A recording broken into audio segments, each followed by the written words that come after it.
жүрөгүңдү угуу бул өзгөчө эрдик. Ар бир жасаган жакшылыгың өзүңө эки эсе болуп кайтып келет.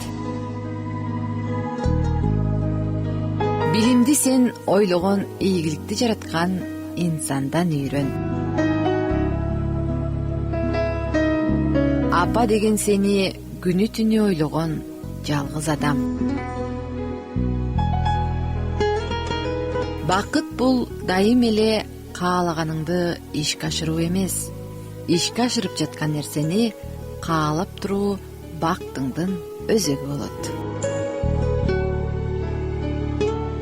Башыңды бийик көтөр, ээңди өйдө көтөр.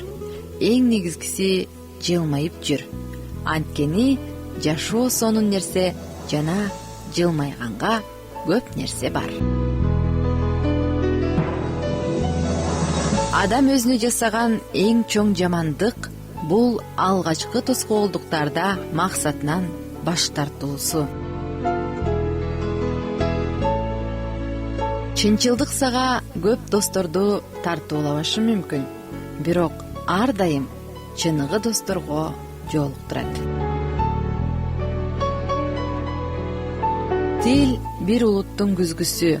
Бул күзгүгө каранганыбызда ал жерден өзүбүздүн чыныгы жүзүбүздүн чагылышын көрөбүз. Башкаларды көзөмөлдөп башкара билгендер күчтүү болушу мүмкүн, бирок өзүн толук башкара билгендер ал да канча күчтүү болушат. Башкалардын ыраазычылыгын баалоосун күтпөңүз. Сиз өзүңүздү дайыма баалай билиңиз. Инсан жашоосунун акыркы көзөрмеминде дагы адеп ахлак жана ариетинен тайбоосу абзел. Келечек бүгүн даярданып жаткандарга таандык. Жакшы сөз жандын дарысы, аны түшүнө бербейт баарысы. Жакшы сөз сүйлөө адамдын тирүүлүктөгү парзы.